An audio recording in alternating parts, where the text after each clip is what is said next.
Merci Seigneur Jésus de nous rassembler encore en ce jour du samedi 18 juillet 2020. Mes frères et mes sœurs dans le Seigneur, je vous dis merci. Merci à chacun de vous être connectés à cette méditation. Je rends grâce à Dieu et je suis persuadé que l'endroit où vous vous trouvez maintenant pour écouter cette méditation, cet endroit-là est soumis à la puissance de Jésus, au règne du nom de Jésus et à l'Esprit de Jésus, afin que la volonté parfaite de Dieu dans votre vie se réalise.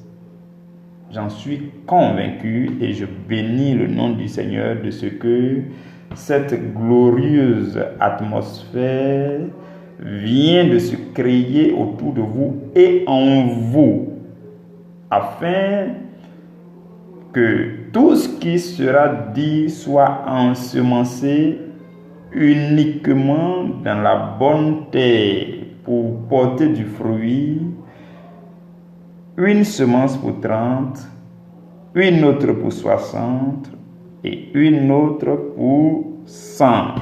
Je rends grâce à Dieu pour sa fidélité et son amour infini.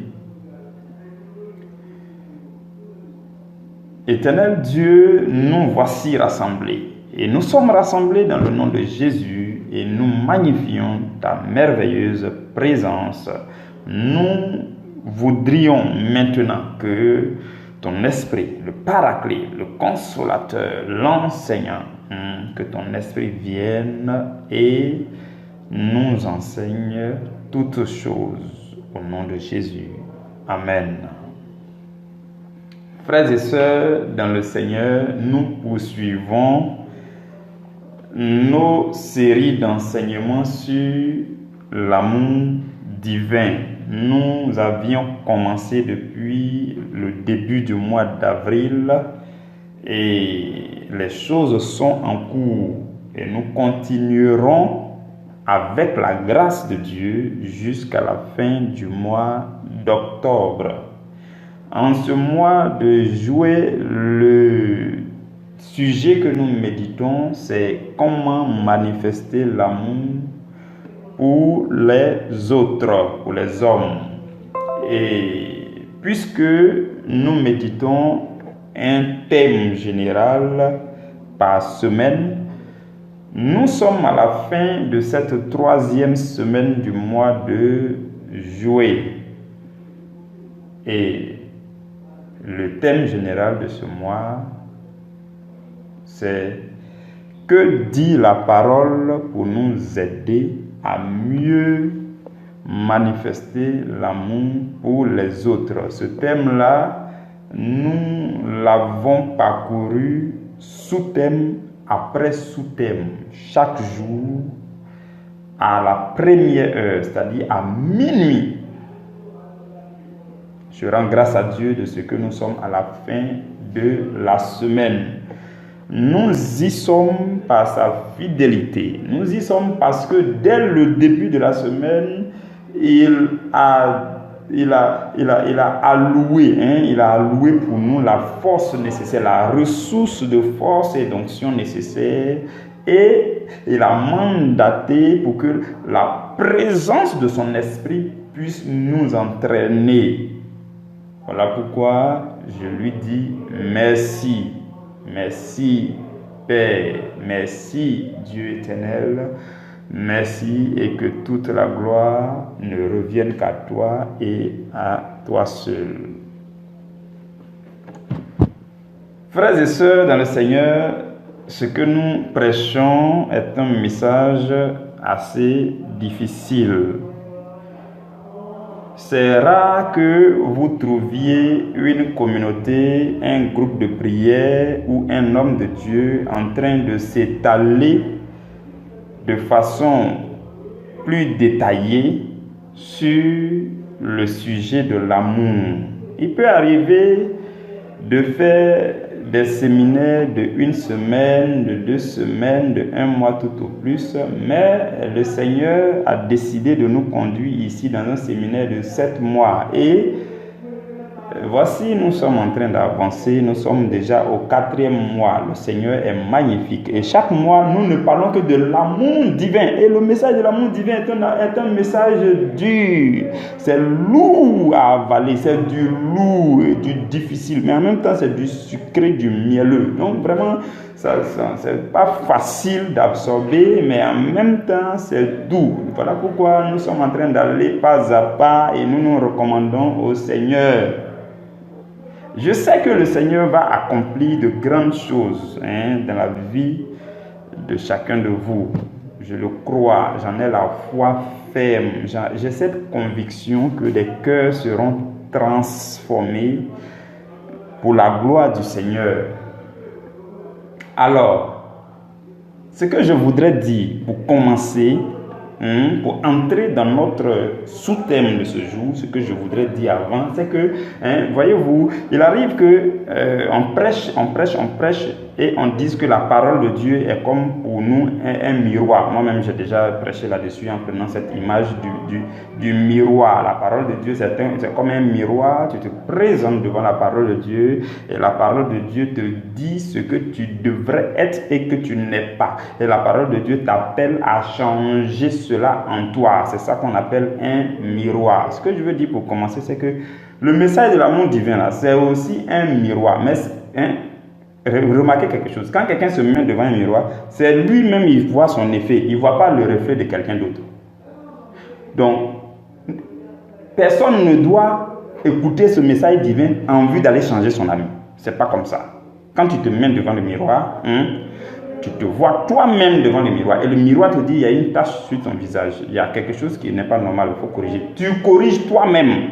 Tu ne te mets pas devant le miroir pour aller dire à l'autre voilà ce que j'ai vu sur moi devant le miroir là, il faut changer ça sur toi. Je le dis juste pour que chacun se sente concerné par ce message. Parce que hier, lorsque j'ai essayé de parler des responsabilités des uns et des autres, on peut comprendre ça d'une autre manière. Les uns peuvent commencer à se préoccuper des autres au lieu de se voir. Vous comprenez? Donc j'ai fait cette précision. Et c'est valable pour toute la parole que nous prêchons. Vous comprenez?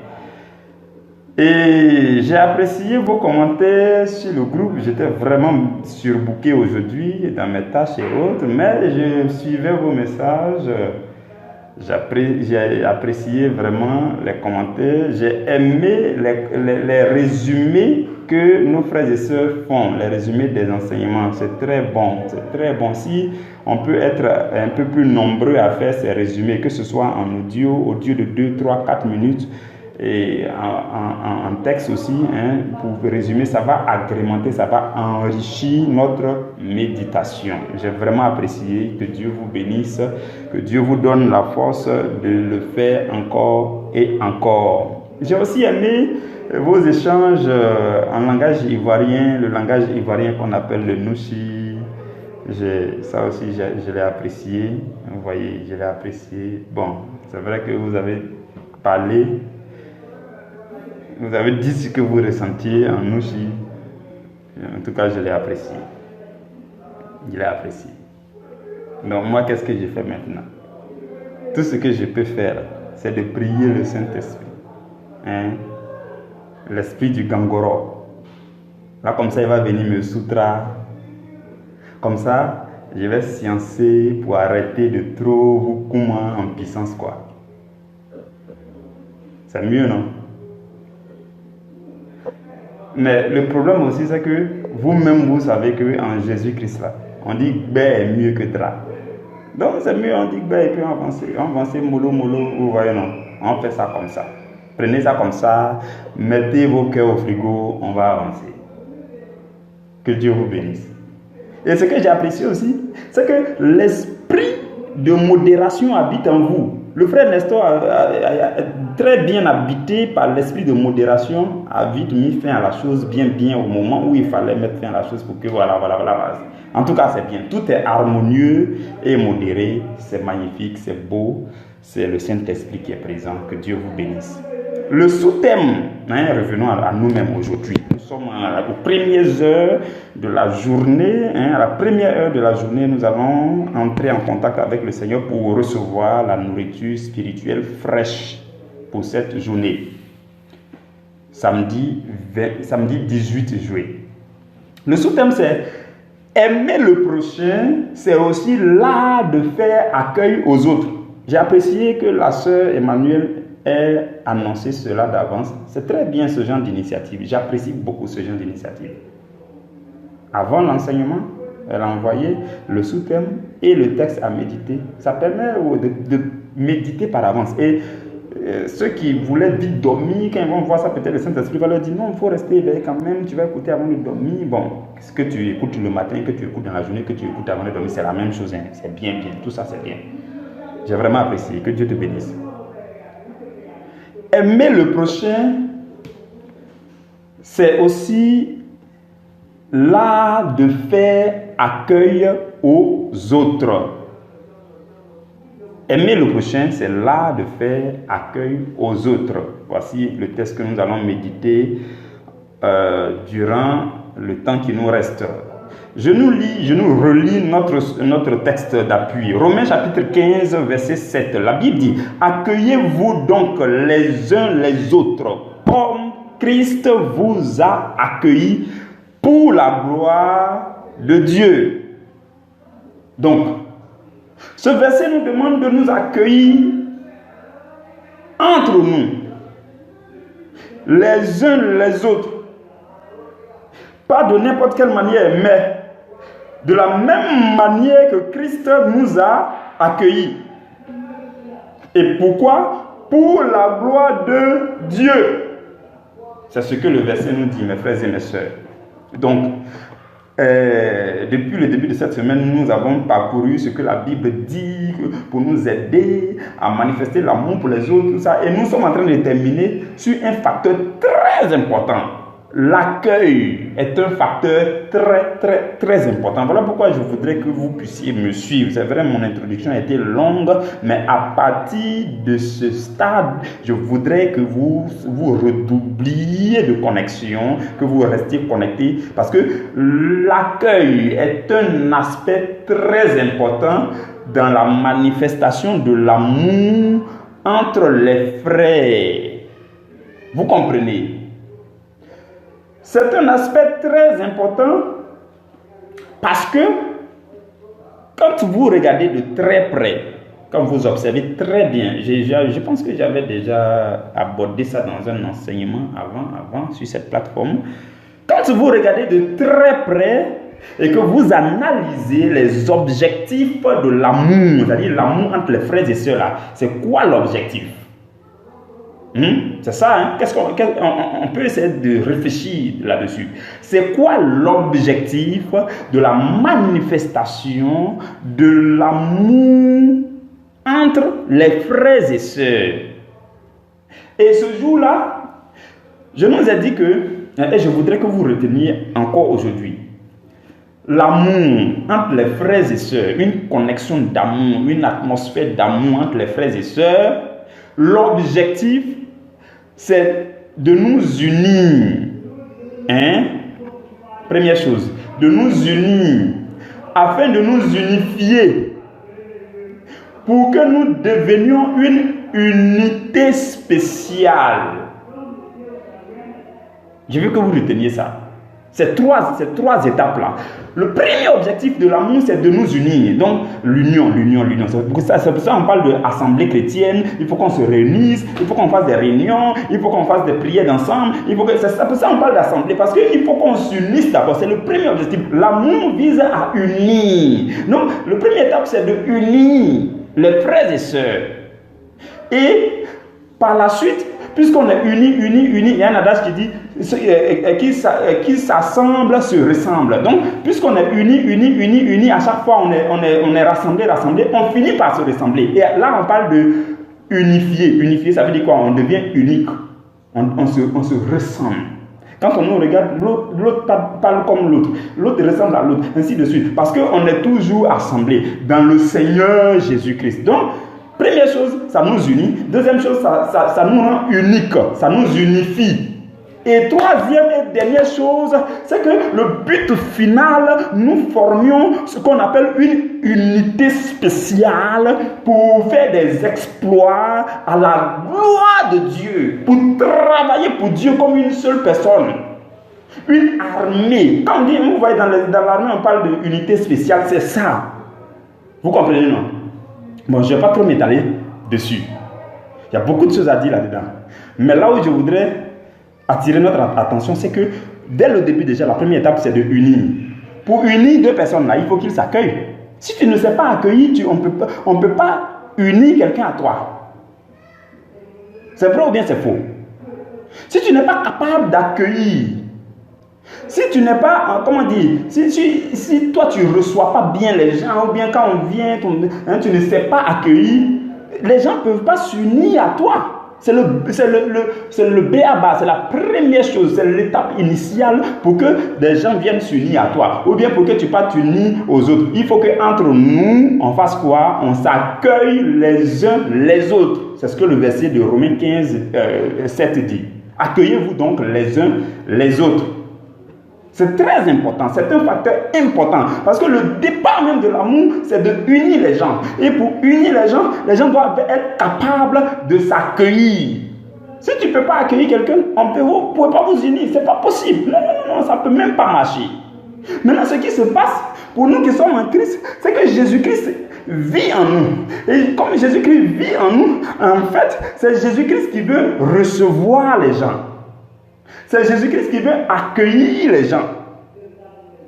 C'est là que maintenant, il faut savoir faire les choses. Il faut le faire avec, c'est pour ça que j'ai parlé de l'art d'accueillir. Donc, il faut le faire avec avec la manière, dans les règles de l'art. Donc, c'est Jésus. En fait, ce n'est pas parce que tu as un beau visage, ce n'est pas parce que tu souris bien. Non. C'est parce que Jésus est en toi. Jésus vit en toi. C'est Jésus qui te rend comme ça. Pour créer l'atmosphère qu'il faut autour de toi pour que les gens viennent à lui. C'est Jésus en toi qui fait ça. Mes frères et mes sœurs, retenons ces petites choses-là pour ne pas qu'on pense que certaines choses dépendent de nous. Non, c'est parce que je suis éloquente, c'est parce que je parle bien, que les gens viennent vers moi, que je m'unis facilement. Non, c'est pas toi. Jésus qui vit en toi là. L'objectif de Jésus, c'est d'accueillir les gens.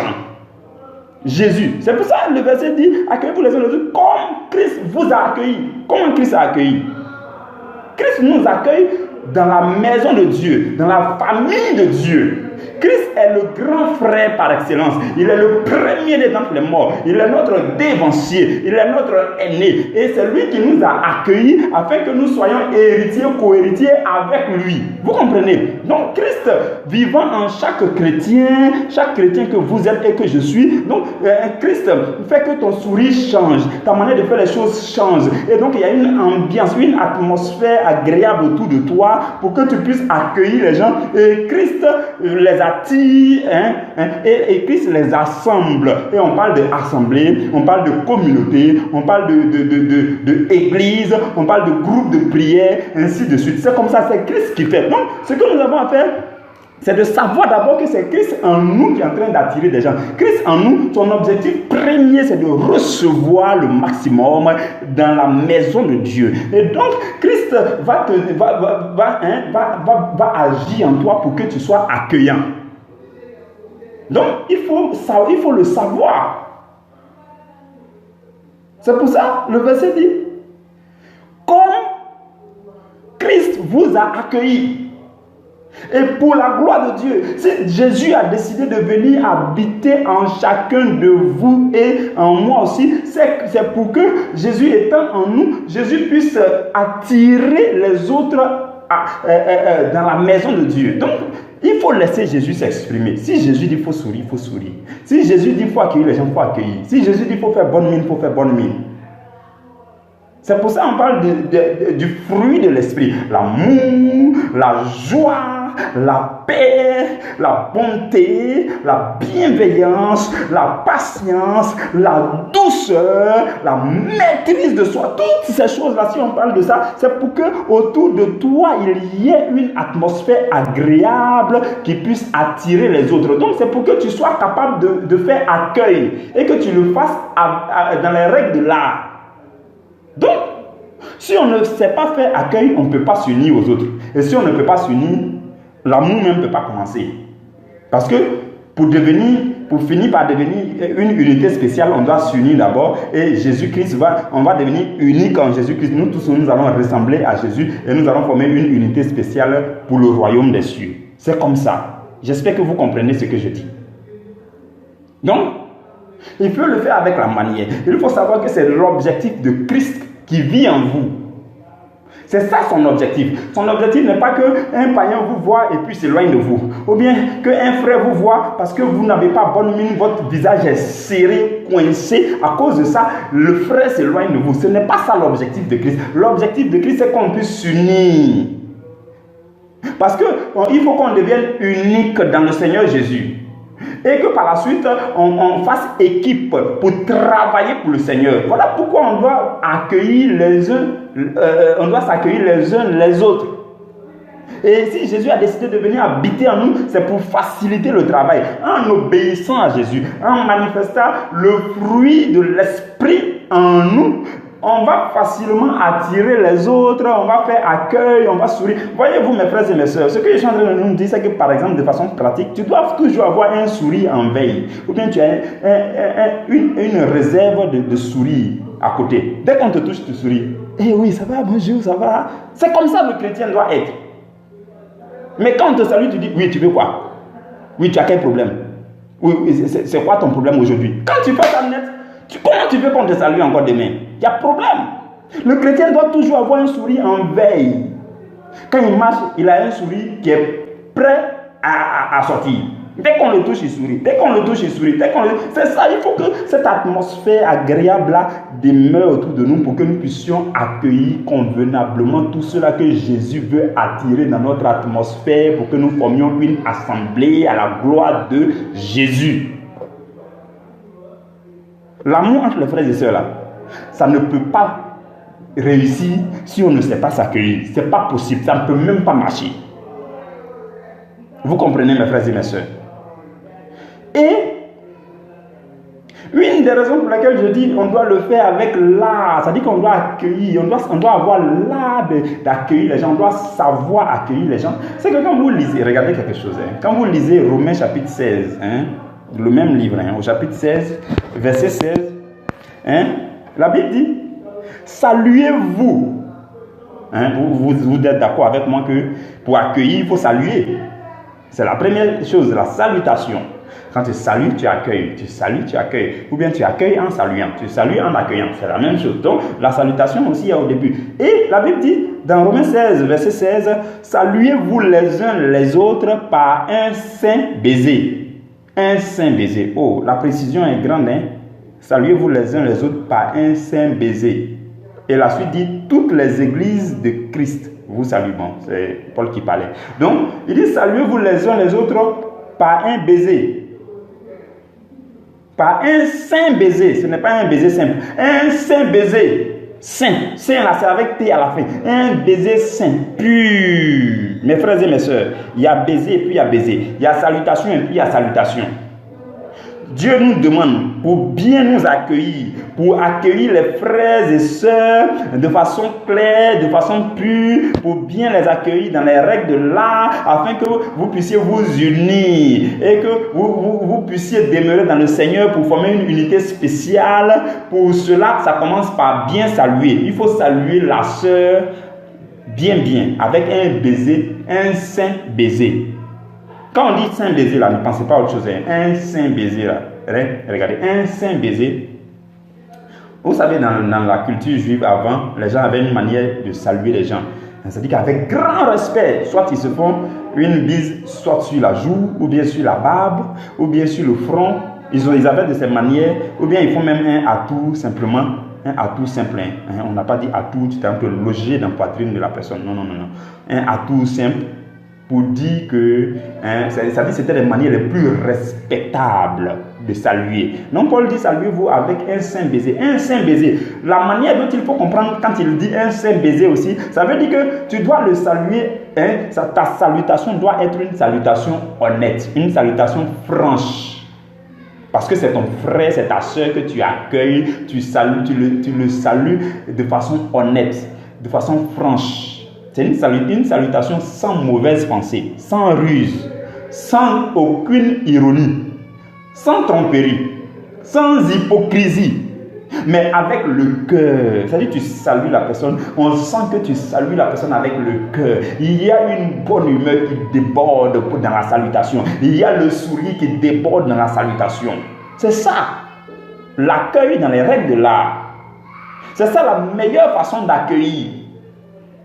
Dans un esprit positif, tu salues la personne dans un esprit positif, avec transparence, avec affection, avec compassion, avec beaucoup de respect. Et une salutation qui exprime bien sûr l'amour divin, l'amour pur, l'amour saint. C'est ça mes frères et mes sœurs, c'est ça un saint baiser. Et Paul dit saluez-vous les uns les autres avec un saint baiser. Un saint baiser, une salutation pure et correcte. C'est ça mes frères et mes sœurs. Quand tu fais ça, celui qui t'a salué aujourd'hui là, demain il va venir te saluer encore. En tout cas, il t'a salué là, il est content. Ta journée est gagnée comme ça. C'est ça. Si on sait accueillir les gens, à chaque fois les gens, Jésus va attirer les gens. En fait, c'est Jésus qui veut faire ça en nous. Obéissons simplement à la méditation de ce jour et laissons Jésus faire son travail, parce que la Bible dit que Jésus là, c'est lui qui accueille tous les autres dans la maison du Seigneur, parce qu'il est le grand frère, il est le premier-né, donc c'est lui qui accueille tous les autres. Maintenant, à l'opposé d'un saint baiser, oui, il y a un baiser qu'on appelle baiser de tromperie aussi. Tu as dit, tu salues la personne, on sent la malhonnêteté derrière. Tu salues la personne, on sent qu'il y a une mauvaise pensée, ça veut dire que tu as quelque chose derrière la tête. Tu salues avec ruse. On sent un peu d'hypocrisie qui accompagne ta salutation. Ça, ce n'est pas bon. C'est opposé à ce que la Bible nous recommande aujourd'hui. On sent la tromperie. Quand vous lisez Matthieu chapitre 26, verset 48 et verset 49, là-bas vous allez voir qu'il y a un baiser malsain, il y a un baiser de tromperie. Judas, quand il est venu là, il a dit aux soldats là, il dit, celui que je vais saluer, celui à qui je vais faire un baiser là, c'est lui que vous devez attraper. Ça c'est mauvais. Ça, mes frères et mes sœurs, on ne doit pas faire ça. Non, tu ne peux pas saluer quelqu'un et puis derrière ta tête, il y a un coup d'état qui se prépare. Derrière ta tête, tu as quelque chose contre lui. Non, il faut qu'on soit franc et transparent. Avant de le saluer là, si tu as quelque chose contre lui, tu dis mon frère, hier là, tu m'as fait mal, je te dis en même temps. C'est parce qu'on est chrétien que je suis en train de te saluer. Mais laisse-moi te dire que j'ai oublié et je te salue honnêtement. Et comme ça, vous partez sur de nouvelles bases. Mais tu ne peux pas garder ça dans ton cœur et puis partir le saluer. Si tu fais ça une fois, deux fois, trois fois, on ne sait jamais. Demain après demain, tu peux faire un baiser qui ressemble à baiser de Judas, où tu vas dire non, c'est vrai, je le salue, mais moi, ils n'ont qu'à l'attraper. Je suis venu le saluer, mais ils n'ont qu'à l'attraper. Il m'énerve trop. Depuis longtemps, il m'énerve. Moi-même, je le salue là, c'est parce qu'on est entre nous les frères ici, c'est parce que les gens me voient et qu'il faut que je le salue. Sinon, moi, il y a longtemps même, j'ai coupé Ignam avec lui. C'est pas comme ça, en fait. Et, excusez-moi, couper Ignam, c'est une expression en Côte d'Ivoire. Ça veut dire que j'ai arrêté de lui parler. Il y a longtemps, je devais le faire. Mais comme on est ici, c'est pourquoi. Mes frères et mes soeurs, Dieu nous demande aujourd'hui, pour bien accueillir et vivre l'amour entre nous, nous devons saluer avec honnêteté. Nous devons accueillir les frères, saluer les frères avec un saint baiser. C'est ce que la Bible nous demande. En le faisant, nous le faisons dans les règles de l'art. Et nous allons davantage nous unir, nous assembler autour du Seigneur Jésus. Il va nous travailler. Lui, le grand potier, il va nous potir. Nous sommes des agiles. Il va nous donner la forme qui lui convient. Il va faire de nous une armée. L'armée ou alors la machine qui lui convient. Et cette machine va travailler. Une machine de production. Une machine pour gagner des âmes. Une machine pour dépeupler l'enfer. Une machine pour causer des troubles dans le camp de Satan. C'est ce que Dieu veut faire de nous. Mais pour ça, ça passe par le fait de s'accueillir. Dans les petites choses, les choses simples, tu salues. Pourquoi même quand tu salues, ton visage est serré? Je ne sais pas. Tu te réveilles matin, ton visage est serré jusqu'à 11h. Tu dois manger à midi d'abord avant que ton sourire sorte. C'est ça, mes frères et mes soeurs. Mais on ne peut pas être chrétien. Et puis, autour de nous, il y a une atmosphère de méfiance. C'est-à-dire que toi-même, quand on te voit, on a du mal à te saluer. Quand on te voit, on regarde ton visage, salutation, quand je vais donner salutation, je ne sais pas, peut-être il va me gifler. Donc je ne le salue pas aujourd'hui. Souvent c'est comme ça. Il y en a qui disent non, il ne m'a pas salué aujourd'hui. Ça dépend de comment tu étais hier, quand il te saluait. C'est pour ça qu'aujourd'hui il dit non, il ne veut pas te saluer. C'est comme ça, mes frères et mes soeurs. Si nous sommes chrétiens aujourd'hui, Dieu nous demande, pour mieux nous unir, nous devons apprendre à nous accueillir. Nous devons apprendre à accueillir les uns les autres. Et c'est quand nous allons le faire que l'amour pour le prochain va commencer. On ne peut pas sauter le bon accueil, la meilleure manière de saluer, la meilleure manière de recevoir. On ne peut pas sauter ça pour dire qu'on aime le prochain. Tu ne peux pas l'aimer sans le saluer. Donc, l'amour du prochain passe par l'art de faire accueil aux autres. Et c'est ce que le Seigneur nous a enseigné aujourd'hui. Je lui rends toute la gloire, je bénis vraiment son Saint-Nom. Mes frères et mes soeurs, je vais terminer par vous dire quelque chose que je voudrais que vous reteniez. J'insiste là-dessus.